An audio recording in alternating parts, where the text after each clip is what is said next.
Hello, and welcome to Optimized, a marketing performance podcast brought to you by the Multifamily Media Network. I'm Janet Rosseth, your host, and a 25-year veteran of multifamily marketing. This podcast is going to challenge you to reach 1% better somewhere in your daily life, and optimizing is how we'll do that together. Whether it's bringing your personal best to your work and life, building efficient work processes, uncovering new trends, or making sense of meaningful data, we'll dig in together and find that 1%.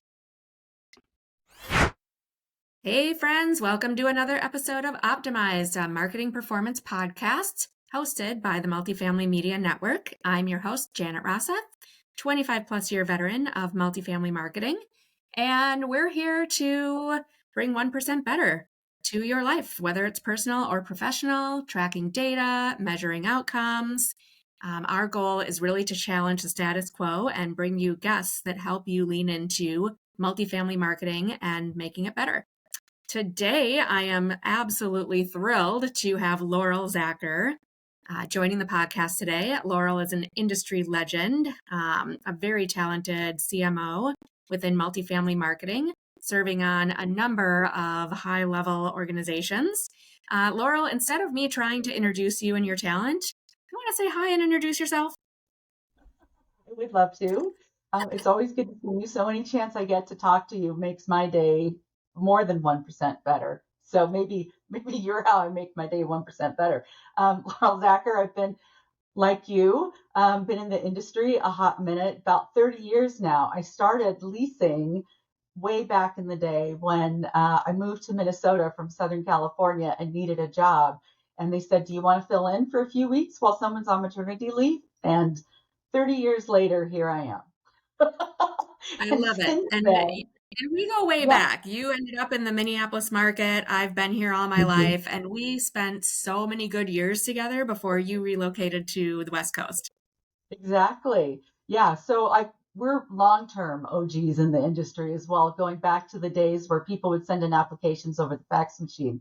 We've seen a few things over the years. We have, we have. And And now, here we I've still been, are. yeah, and been leading marketing teams. I spent quite a bit of time on the sales and marketing side on with our service partners, and then moved 16 years ago over to leading marketing teams, and I've done that ever since. Um, for some mid-sized regional portfolios to large national portfolios, and it's been great, and absolutely love it, and really love focusing on our residents and focusing on building and growing teams. And also with as much innovation and new technology in the industry, like that's exciting stuff, right? Seeing how we're Right. changing as an industry. I love it. So that's what I've been doing. And now I'm doing that for a variety of companies as a consultant now within the space. I love that. And you have served the industry. I just want to be, one to thank you here because I've had such a privilege of having a relationship with you since you and I were kind of like just getting this all going. And I think you and I were a little bit of risk takers together. We didn't share the same company that we worked for. We aligned as vendor and client sometimes as competitors, but we always shared what we were working on. And I've enjoyed that relationship so much. But I also want to thank you for how much you bring to the industry because you're such a voice of the industry, whether it's speaking engagements or councils that you sit on that are very high level. Like you really are one who serves this industry and leaves it better than you found it. And I Thank appreciate you. that so much. And I I love that try. you're a little bit of a free agent out there right now.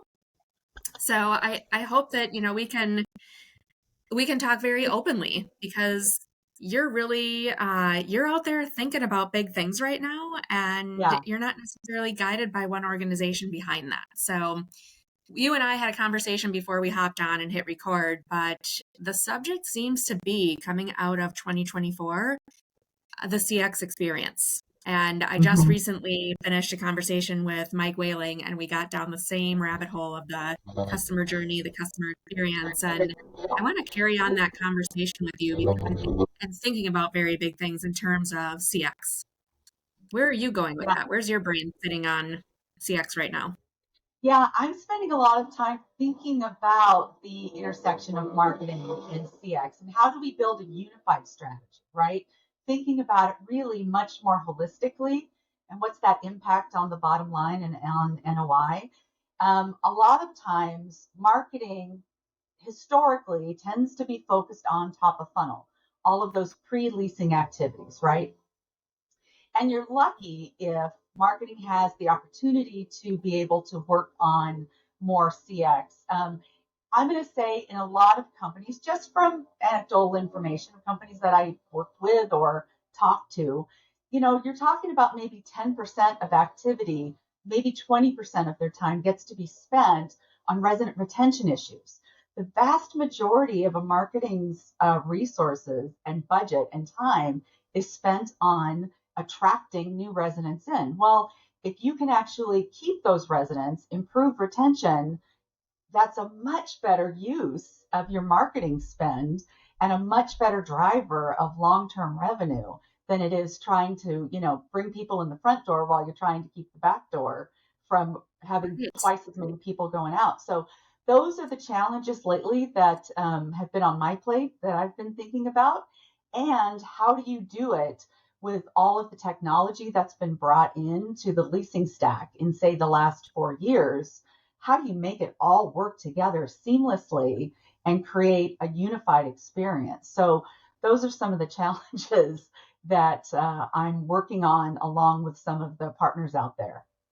Right. I agree. And I think our team has had a lot of conversations about, we measure the friction in the prospect experience. We have a whole audit that we run for it. And one of the things that we're really dialed into right now is the fact that, just like you said, marketing spends probably 75%, 85% of their time on the awareness funnel, right? And bringing leads into the organization and then the handoff to leasing. But our ad spend is only as good as our sales pickup and handoff, which is only as good as operations and the service they're delivering and the resident feedback. So I think we're starting to come into an era where we are focused just as much on owned media versus earned media. And it's maybe going to flip into an offset balance of, we have to market to the reputation that we're earning and the feedback that's coming into places like Reddit and social channels. And we're going to need to be much more dialed in on this whole experience in order to really optimize our ad spend. So I'm curious. Yeah.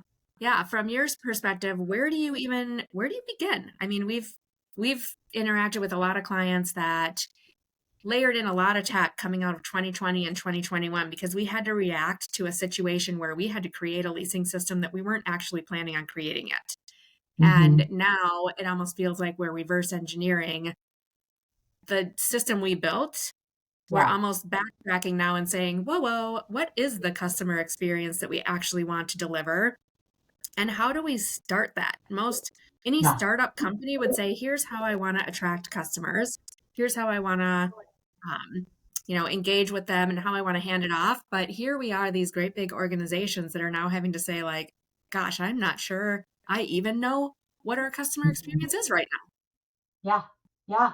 I think so. I'm going to give you sort of the more formal marketing approach, and I'm going to give you the guerrilla marketing approach that anybody can do. Well, okay. So the formal approach that I would take is something that we don't do regularly in multifamily, but is very common in other industries, and that's customer journey mapping. And you literally go through every interaction that the prospect has, from the zero moment of truth where they're finding you in a Google search. They first hear the name of the community, all the way through the leasing process, if that's the piece where you need to start, through the first acquisition. But I recommend doing it all the way through move out. Plan it through the renewals, plan it through the move out. And you might also have different demographics that you have to do it for. You might need to do it for a resident that would be a typical demographic for, say, a high-rise luxury community, which might look very different than you would do it for somebody who's in, say, more of a garden style community that might be, say, a Class B community, right? Very different journeys, but you need to understand every single part of it. And then you map it out. You literally map out, it's like a roadmap, all the different stages. How do they interact with you? Is it seeing you on a Google search? Is it interacting with the website, submitting a tour request? Are they doing it themselves? Do they have to call in? Then when they come out to tour, what is that process like? What's the application process like? You map the whole thing out, and then you can also attach the sentiment. How do they feel? Do they feel scared? Are they excited? Are they apprehensive? And then you can go back and you can really understand all the different friction and pain points along the way. Those are where you start. Start reducing those friction points, and you will instantly start creating a better customer experience.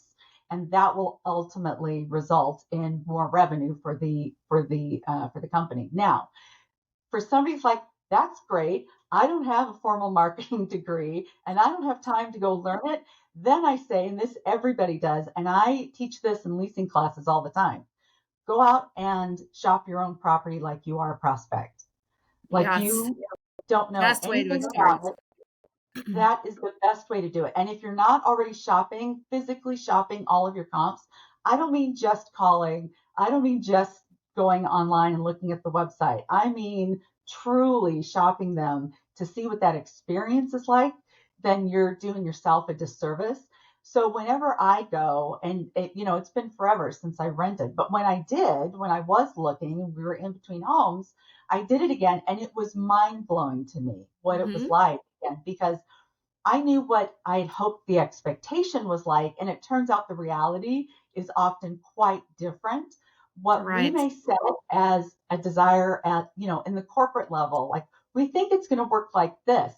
Get out in the field, get out in the field and start booking tours, and then go walk through the tours, walk through the community, see how it's actually working, especially in the age of self-guided touring. It's often vastly different. So go do It that and you'll be truly halfway can there. be apples to oranges to green beans to sour grapes Yeah, out there. And I mean, and if you have stabilized properties that are competing against new construction and you're still doing it the same old way, like the experience that your prospect is getting might be vastly different than what they're getting somewhere else. And I love that exactly. you brought up kind of the really dialed in, sophisticated approach versus the just go shop your properties. But Mhm. when it comes to the dialed in, sophisticated approach, I want to go back to that for a second. Because I feel like I'm almost having a panic attack thinking about doing this. And I mean, we do this for clients, but here's where my panic attack starts, right? Is where do you start? Do you start with Yeah, Google? Do you start with Reddit? Do you start with social media channels? Where does the renter start? Various yeah, renters start in different places of the journey. And sometimes I think we still think as multifamily operators and marketers that we know where the journey begins. So we're going to, it's going to begin on an ILS or it's going to begin on Google. And so we just are going to highlight those areas and then they'll get into the system. But it could start anywhere. And yeah, the other thing I think is really important, and I'm curious your perspective on, is we think we know the messaging that our prospects are getting. But I would do both actually. Go out and shop it too, because when you shop it, your systems are set up with so many messages. And then there are messages coming from the ILSs, and then there are yeah. messages coming from the bots and the AI technology. And sometimes they're really either redundant or tripping over each other. Yeah, well, I was just having this conversation actually. As centralized leasing is growing within the industry, one piece of fallout from that is someone could contact three of your communities, right? Especially if you're in a tight geographic market, and they may reach out online, and now they're also calling, and it's going to a centralized, or single individual or centralized call center, and then you've got the person on the phone with them, but you've also got automated messaging that's sending out automated messages back to those guest cards that are coming in, and it's all one thing, and they're getting the same message three times in a row, plus talking to the person that's walking through the Yep. same script. How do we unify it as if it's one person that they're talking to that says, I saw that you also reached out to these three communities. Like, how do we make that one email going back out? How do we do that? Mhm. That's the challenge that I think all marketers are dealing with today. And I think that our tech partners want to help us get there, but they need to hear that these are the problems that we're facing so that they can create solutions for us. But we don't know what we don't know till we get I there. know. So we're I finding the agree. problems. One of the coolest things I'm seeing in the industry is vendors that are collaborating together to make sure that when they're aligned with another piece of prop tech on a client's portfolio, that they're working together to make it a seamless process rather than just letting the client connect things. So, I mean, if that's the Exactly. one tidbit that you take away from this conversation between Laurel and I, it's talk to your vendors and engage them in this process of mapping out the journey and mapping out the messaging and communication that's happening. We have Exactly. one of our online community members, Brian Rosenblatt, has actually been going down this rabbit hole of identifying all the messaging that's coming out of his property management software. And it's been such a just fascinating conversation. Like you just don't know until you take the time to go down that rabbit hole. And honestly, Yeah. what marketer has that time? Is Yeah. this the work that you're doing for clients right now? Is Exactly. unraveling the mystery of the customer experience? Yeah, well, we went, yes, and went down this rabbit hole that you talked about when I was leading a centralization task force for a company, and was looking at the messaging coming out and what percentage of communication was happening via AI versus marketing automation versus live and in-person conversations. It turned out, for good or for bad, better or worse, 68% of our communication was automated. And so that meant that very few of the conversations happening were live and in person, one to one emails or one to one phone calls. A lot of that was really based in automation. And again, some would look at it and say, that's great because you're taking that work off of the on site team and it frees them up to do other higher value things that hopefully can help with operational efficiencies or help with that real resident retention issues. But other times, other people will look at it and say, that is not in line with the experience we want. We want people to connect with people, in which case, maybe that's a reason why you should centralize. If you want to be able to create more of those meaningful one to one in person, because our site teams are exhausted. They are, they've got a lot on their plates these days. They work with dozens and dozens and dozens of technologies and systems, Mm-hmm. more so than you and I ever had to work with in the past. And they're having to juggle all of it all the time with greater Right. um, projects that are being put on their shoulders just to manage it all. So we need to take some of that communication off of them, but how do we keep the human element in the process? And that's going to vary by company and different business goals. Definitely. I want to go back to that. You said 68% of the messaging is coming automated or via AI. That leaves 32% of communication that's coming from a human being. How do you make Mhm. sure that that 32% is just golden? Right. I mean, it does start with, what is your training like, and are you giving the right tools to the teams to be able to have those real authentic conversations? I've done a lot of leasing training and a lot of talent development, organizational structure as well in time, and really it starts with those value and the value type of selling. It's not about features and benefits. It's about asking questions of the person that you're having the conversation with, getting to know them, what their needs are, what their wants are, the must haves versus the nice to haves, right?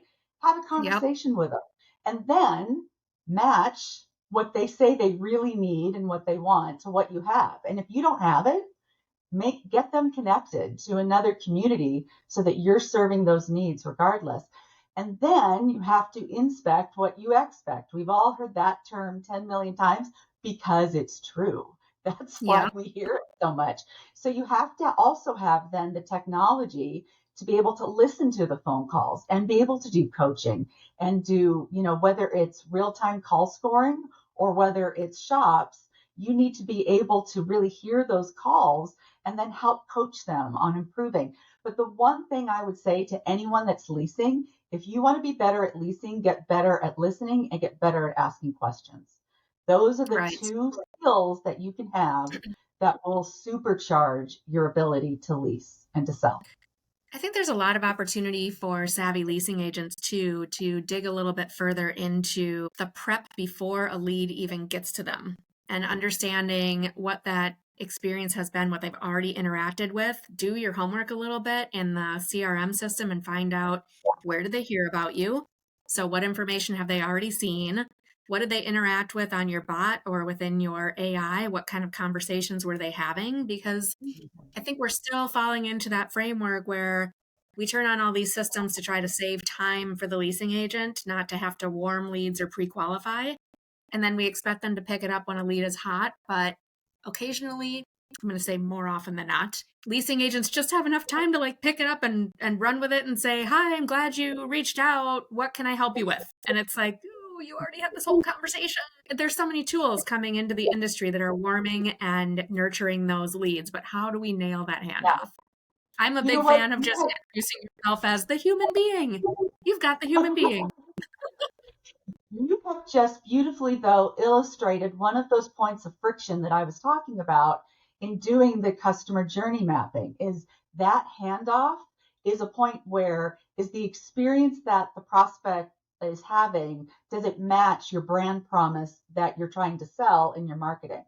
If you're putting this AI in place to help answer the questions quickly, right? We're here to serve you 24 hours a day, 7 days a week, but then the person that you talk to next has no idea what you've been talking about. You've broken the Yep. brand promise already, and now you've started to erode trust. And you've eroded trust from, it's just a little micro grain of trust that you've eroded, but those all build up. If you get enough of Yep. those, now you've got a giant tsunami of distrust that's happening, and it carries all the way through. That's the beauty of doing something like a customer journey map, is to really identify all of those moments that you can do better. Right.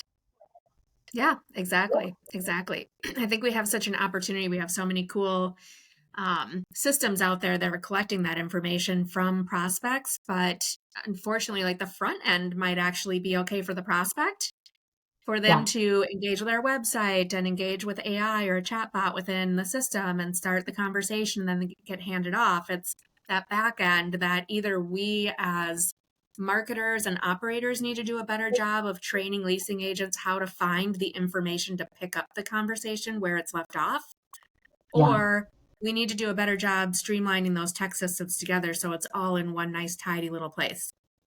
I run into this all the exactly. time with clients that we start identifying that, oh, so a leasing agent has to log into this dashboard and then that dashboard, and then they've got to reply out of this dashboard. It's like nobody Yeah, takes that time. If they aren't trained, consistently, they don't take that time. We're just happy that they responded to the yeah. prospect in the first place. Yeah, well, that's why I find it so exciting that you're seeing the rise of companies like Ben and Elevated Living that are resident management dashboards that have, it's an entire ecosystem that makes it easy for the resident, makes it easy for the on-site team to have one place to manage that relationship so that all the different disparate technologies plug into. But for the people who are interacting with all of them, they only have one interface that they Oh, have to sounds deal with, beautiful. right? I mean, I'm excited to learn more about all of these things that are rising up out there, because it's like, oh, the skies are parting and the sun is shining again. Please just give me one place for both for myself and for my future residents to have to work, Right. right? It's a Yes. nightmare. Yeah. It is, and Oh, I and do then love the collaboration. I mean, you see Ven out at events, and you see all the other prop tech vendors out at events. If you aren't at those events seeing these people together, like they collaborate, they have conversations yeah. together, they're talking about how to streamline things. What are you hearing out there from um, tech vendors at these conferences, OpTech, NMHC, whatever it may be, on how we're working towards building smoother systems into 2025 and 2026? That seems to be a common theme. I just got back from OpTech 2 weeks ago, and I spent a lot of time talking a lot to a lot of different, service partners out there. And that does seem to be a common theme, that we're all struggling with these really both simple but also really tough problems these days. And Yeah. a lot of the consistency is the complexity and interdependencies between our tech stack. And how do we Yeah. get them to talk to each other? How do we share the data so that it isn't siloed, so that we can take it and learn from it? And for some companies, they really choose to work with partners where we can take the data and pull it into a BI tool. So whether it's something that's within our PMS system or if it's a third party BI tool like say Tableau, right? To be able to make sense of everything that you're learning and get it all connected. But I still think we have a lot of partners who are continuing to evolve and really work on those partnerships so they can integrate the data on the back end. Take the burden off of the customer who's in the middle and recognize that we're working with everybody. I've had teams that interacted, not just on site, just the marketing team interacted with 56 different systems. Oh Well, my wouldn't gosh. it be great if some, right? Wouldn't it be great if all 56 of those systems talk to each other and we didn't have to log into all of them individually? Right. And I don't think that's unusual these days in a modern, multifamily marketing team to have that many different systems that you're working with. So, I mean, this is what we're dealing It's with a these little days. bit terrifying. And I know you've sat Yeah. on the edge of both of these conversations, both leading marketing and leasing and also leading talent development. When you're at the point where you've got 20, 30, 40, 50 different systems that are working together, how do you train to that? It's no Yeah, longer just training the basics of property management, it's training to the tech support. that's And I think exactly I it. saw And something, maybe then, you were in at Apartmentalize, Lisa Trozine led a conversation about tech and talent. And there was an Mhm. enormous stat. I can't remember exactly what it was, but the amount of time that our on site teams spend trying to troubleshoot tech to help residents. Yeah, How do you train to yeah. that? Exactly. It's impossible. It's like whack-a-mole because, as soon as you get a team trained in, you now have turnover, and that's the reality of it. And our talent development teams have an enormous responsibility these days because in addition to teaching and training on operations, they're all and leasing and all of those soft skills, they're all and fair housing on top of it all. They're really becoming tech trainers as well. And you see that those specialized training skills are out there now, and they have to be. But it's almost it's a I haven't heard of any teams that are saying we have it 100% dialed in and our teams are operating at 100% efficiency. It doesn't exist because I think it's an impossible problem. I really think that things that can do a better job of unifying all of the tech stack and taking as much burden off of the on-site team is where we're going to have to go because it's impossible to manage and we keep adding more on top of it on the teams and it's burning out our teams. That's just the Right. reality of it. Then, and so far we've been Fatigue. talking about the prospect tech stack. Add on resident management on top of it. Mhm. Holy smokes. I mean, it's crazy. But if we sort of reverse it and we think, wait a minute, what if we focus our time and our attention on continuing to grow revenue, but also retaining residents? What does that do to the site team? How does that benefit the site team if we do that? When you look at the numbers, I had done a study once for a company, and it was a portfolio of about 20,000 units. The average turn cost is about $4,000. Varies by market between 3 and 5, but let's say an average of $4,000 per unit to turn it between vacancy loss, marketing expenses, maintenance, replacement costs, all of that. So at a 20,000 unit portfolio, and let's say you have a 40% turnover that's leaving, that's not an unusual percent. So let's just say 40%. Do you know what that equals on an annual basis? That's $32 million. That's incredible. $32 million that you're spending on residents moving out, right? If you can decrease that by just 2%, you're Mhm. saving 1.8 million to the bottom line. Now that's with a 20,000 unit portfolio, right? If you're talking about one of the big guys and you're looking at, I actually, before we came on, I did the math on this because I thought that seems crazy. If you, let's say you have 150,000 units, right, at that same churn rate, they're spending $240 million a year on Right. turn costs. And if It's a you very can big reduce number. that down to, yeah, you can save what, $12 million a year by a 2% retention rate increase by focusing on keeping residents. And that doesn't mean you have to give away concessions to do it. You just have to increase your expectations for service of Right. your residents. You have to better communicate and keep that marketing Mhm. promise that you gave in the leasing piece and carry it all the way through. So if you're going to be responsive and return calls within 2 hours at the top of the funnel when they're trying to lease, you better return the calls in 2 hours when they're a resident too, because that renewal starts the day they move in. If they have Yep. problems the day they move in, they are much less likely to renew later. And so really that moment, the selling happens every day that they are a resident as well. And it impacts all of your future revenue. Absolutely. We are in the hospitality industry, truly. I think we often Exactly. say, like, oh, we align well with the hospitality industry, but no, we are in the hospitality industry. We just keep our guests a lot longer. Yeah. But I think we are just as, in fact, we hold them hostage on a 12-month lease, frankly. But you hope that you can find a way to surprise and delight every single day, whether it's within your tech stack or it's within some convenient little, easy little, sigh of relief when people arrive back home. You just hope you can surprise and delight every day. And I think we kind of got in this. We got in this era of let's keep loading tech to take the weight off of the human beings, but it is truly the human beings that are the ones that are going to surprise and delight, whether it's within the tech stack or it's actually being present in some way. It doesn't have to be physically on the site if they're still able to reach across the lines Yeah.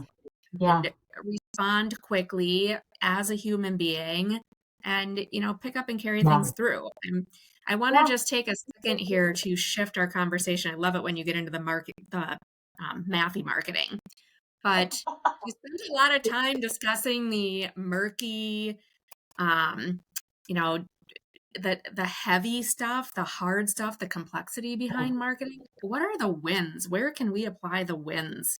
Where can the average marketer actually feel like they are making a difference? Yeah. Well, it's a great question. And I do think it goes back to your point that we're in the hospitality industry. I think everyone should keep in the forefront that there are three basic principles that three basic needs that every human being has. It's food, it's water, and it's shelter, right? We are Mhm. providing one of the three core needs in life. Like that's it. Everyone needs a home. Everyone needs to be able to feel at home and have a haven and a safe place to be able to relax, right? And some people think advertising is a dirty word. I don't. I see advertising as being a way to make sure that the people that have what you have to offer know about it. That you're doing a service, right? Pretty simple, Marketing and right? Yeah. advertising. Yeah, exactly. People want to know where there's lots of choices for Mhm. apartment communities to make as my next home, but who's going to fit my needs? That's what you're doing. You're letting them know how you can fit their needs.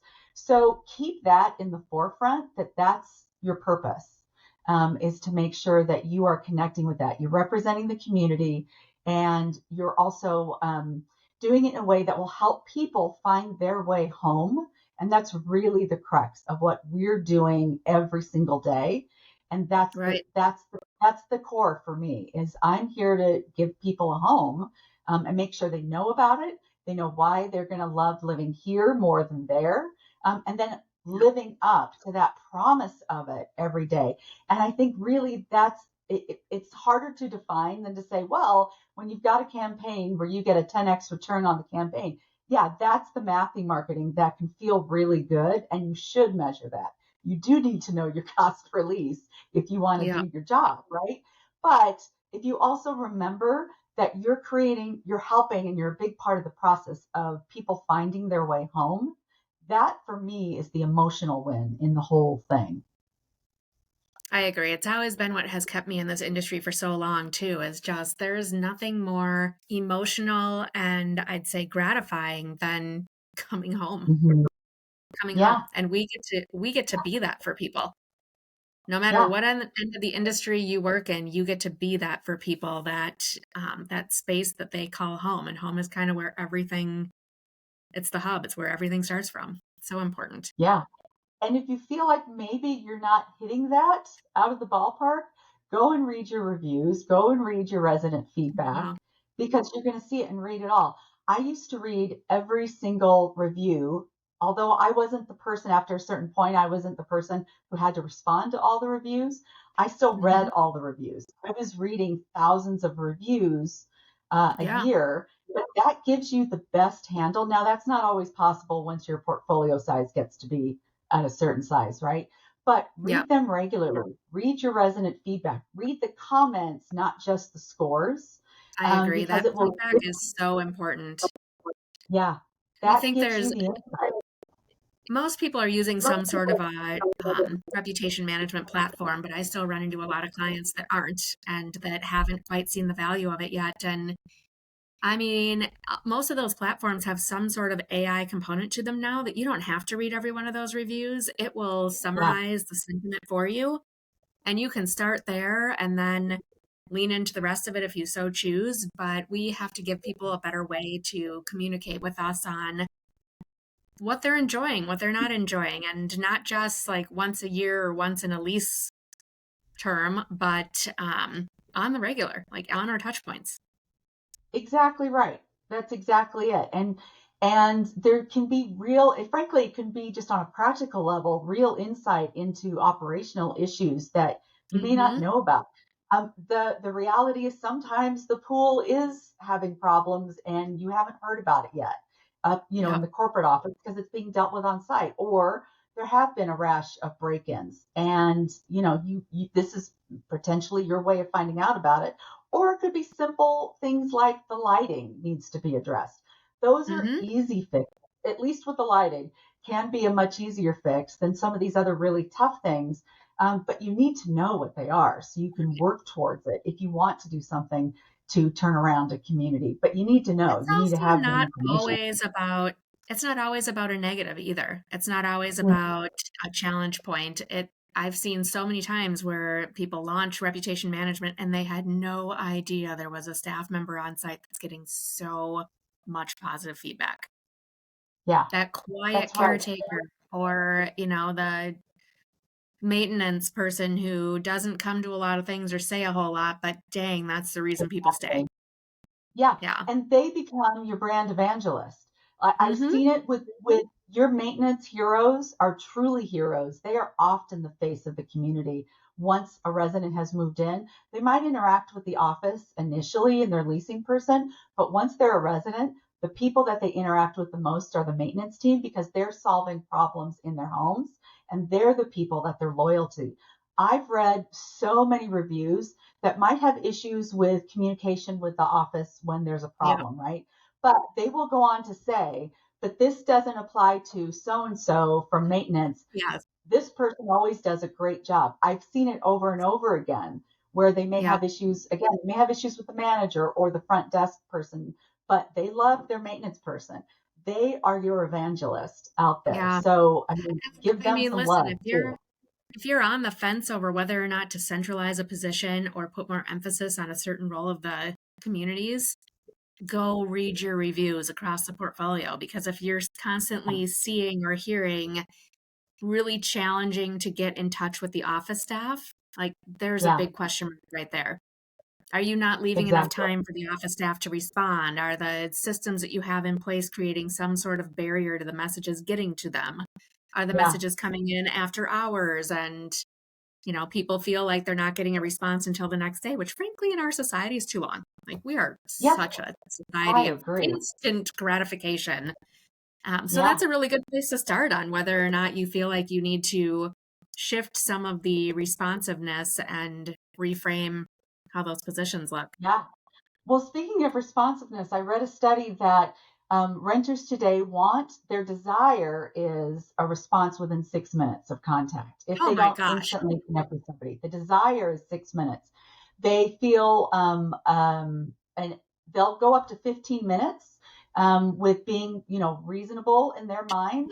Mhm. But as an industry, I remember the days when we said 24 hours was reasonable. That is not reasonable anymore.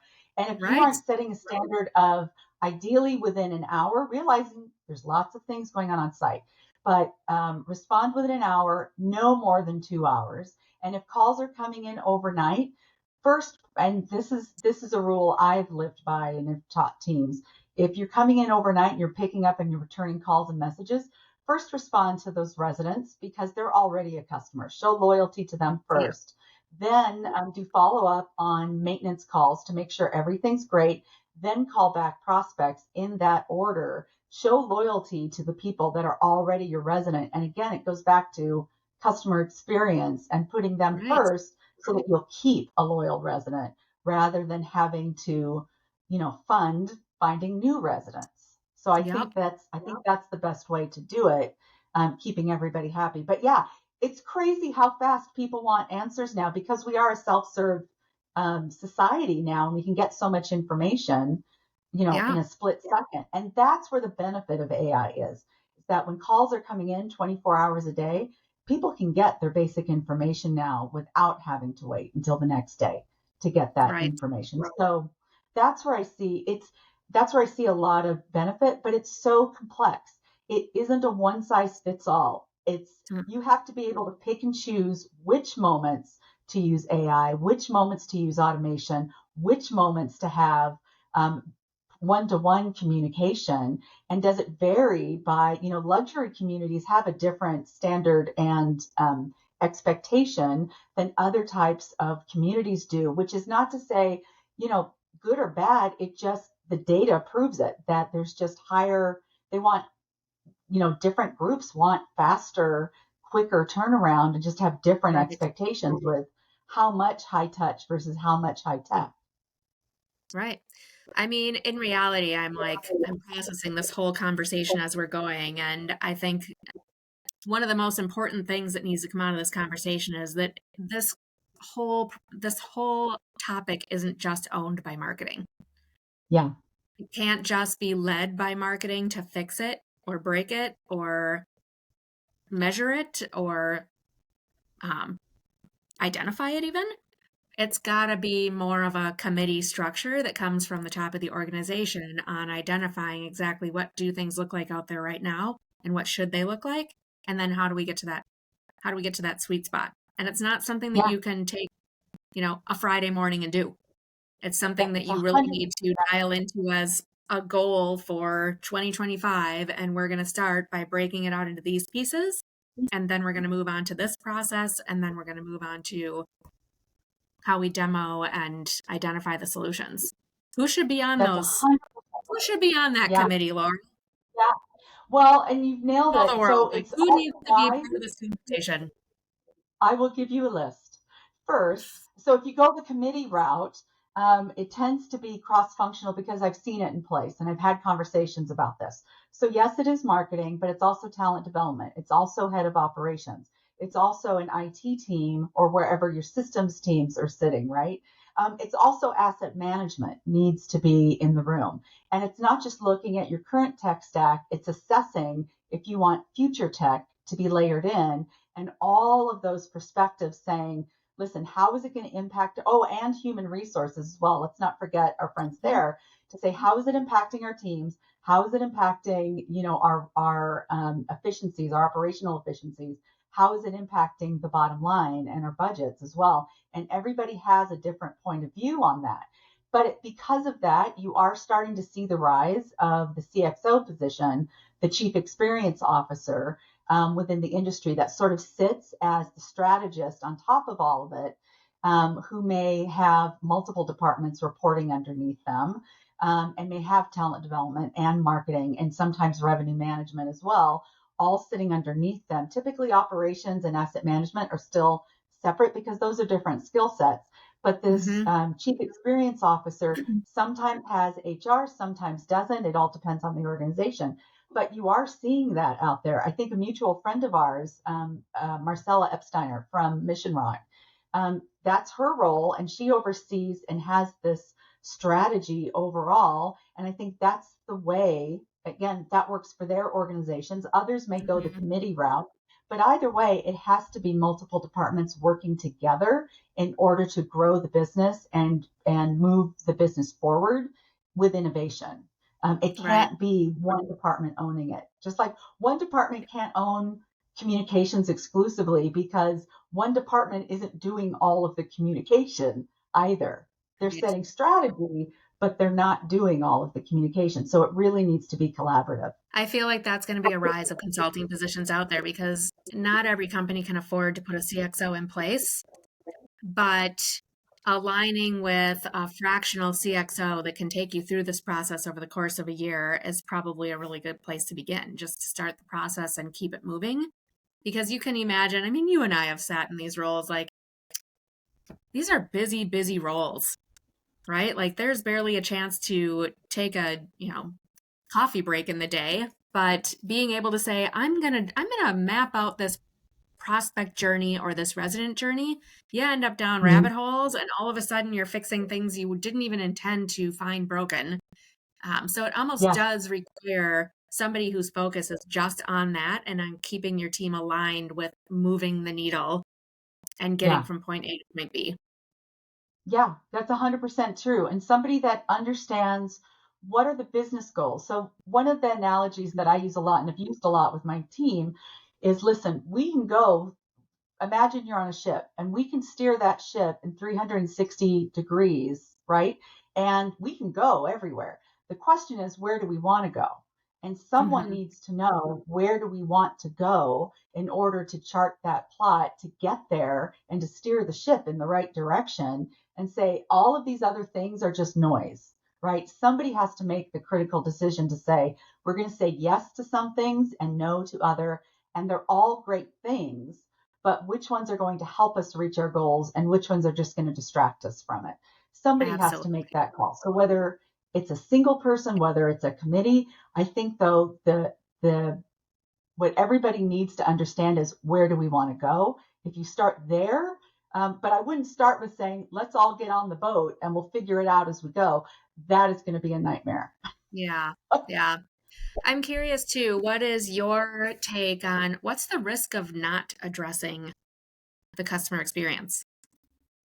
The short version is, I think as more and more companies are, you're gonna get your clock cleaned by the competition. It's as simple as that. You're going to lose revenue. You're going to have to spend more in marketing because you're not going to be able to keep long-term loyal residents. And I'm going to take it to an extreme. As other companies do focus more on it and they are decreasing turnover, and this is outside of situations like where you're doing a reposition of a community, and so you have strategic higher turnover percentage. But as they're keeping their residents longer, you have fewer people to rent to. And that pool of residents is going to shrink on you. And you're going to have to spend more in top of funnel marketing in order to convert a smaller pool of residents.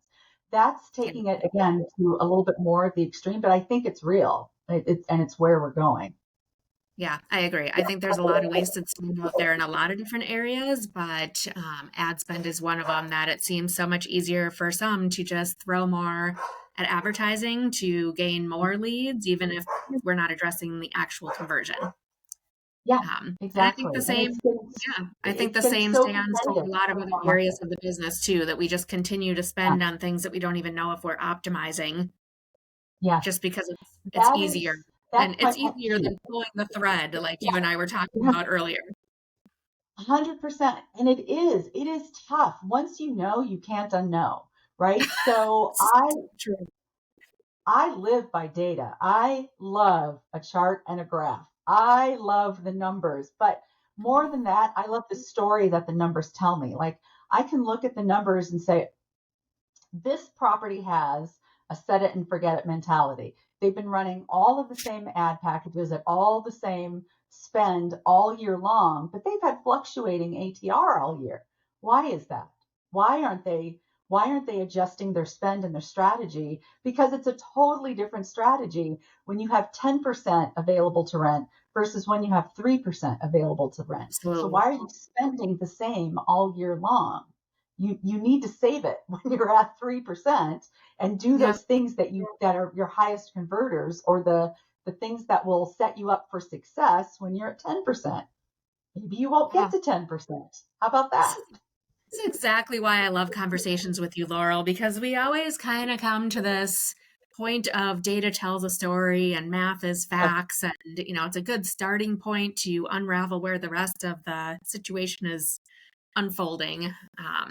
You and I could just talk for hours and hours and hours about this, and I hope to bring you on again for a part two. But in the respect of your time and our listeners hanging with us for this long, first of all, and most importantly, where can people find you if they wanted to tap into your expertise in this subject? So the place where I connect with the most people and frankly love it is on my LinkedIn. That's where everyone finds me. I am on there posting regularly these days on all sorts of thoughts about multifamily marketing and customer experience. So I welcome people to connect with me. I am the only Laurel Zacher on LinkedIn that I'm aware of. The So one I'm and easy to only, for find. sure. The OG. See, at least I don't have as common a name as others, so it makes No. it easy to find me. Yeah. And honestly, I mean, I can tell our listeners too that you are as genuine as and sincere as they come, and also really willing to tell it like it is, which is super refreshing. I love that about you. Well, Um, more than one partner has called me candid. I'm like, Candid candid? is How do you good. do that? You know what? That's refreshing. I like that. I'm going Um, to take it as a compliment. always ask my guests one last question before we wrap the podcast, and that is we are always seeking 1% better out here. That's what Optimized is all about. How do you personally or professionally optimize in your day to bring yourself just 1% better or reach just a little higher? Yeah, so I am an audiobook lover. I don't have time to sit and read. And frankly, I also have ADHD. If I try reading a page, I'm going to have to read that page 20 times before I get it. Whereas if I'm listening to an audiobook in the car, as I'm running errands, that's me time. When I was commuting back and forth to an office, like I use that to really fill my soul and to fill my brain and to think about new ideas. So some things like one of my favorite books of all time is Atomic Habits. Don't ask me the authors of any of these because I won't remember any of them, but they're Literally all known sitting books. back here on my book list. Yep. So Atomic Habits. I'm currently listening to it's Malcolm Gladwell's. I want to say it's The Return of the Tipping Point, and that's what I'm currently listening to. And then and he went back to the concepts in the Tipping Point and have modernized them and looked at them now like 20, 25 years later to sort of reassess them. I'm fascinated by it. And then Interesting. I love it. And what's up next is a book called Influence, which I think is probably one of the most I've started actually listening to like the beginning of it, and I thought I need to pause this till I'm done with Malcolm. And it's about influence, whether it's in marketing or sales or just day to day life. It's what are the different types of influence that we all have on each other, and how do you harness that both in work but also in personal life? So that's what I do. Again, it could be 7 minutes while I'm dropping off one of my kids someplace, or it could be 30 minutes while I'm running across town. But I take that me time to try and sort of grow my own knowledge and how I see the world and how I relate it back to me. And I love it. And I recommend everybody do that. Love it. That's such good advice. I'm a junkie of audiobooks too and podcasts. I just always kind of sometimes I'm in the mood for one type of conversation, sometimes I'm in the mood for others, but I just like to engage my brain in a little bit different venue sometimes. So, thank you. Thank you for being with us today and for sharing all your wisdom, all your experience. You are one of the smartest people I know, and I love conversations with you. And to our listeners, you heard it here from Laurel. Listen to more podcasts, more information. You can engage in the Multifamily Media Network to find just a fascinating array of hosts and material. And I want to thank you for hanging with us today on Optimized, bringing you 1% better. I hope you go chase it. Thank you. Thanks again for taking time today for this session. I hope you found a bit of inspiration and wisdom to optimize your performance. If you're a marketing influencer, either on the operations or supplier end, be sure to check out Cadence Marketing Solutions and specifically explore our Run Club online community. No actual running is necessary. We've made it our mission to support marketers and lead you to the voices, resources, and tools that impact your success in this fast-paced industry. If you enjoyed this episode, please like, comment, and subscribe. And visit multifamilymedianetwork.com to learn more about our other industry podcasts, thought pieces, and sponsorship opportunities. Until next time, I hope you find that 1% better.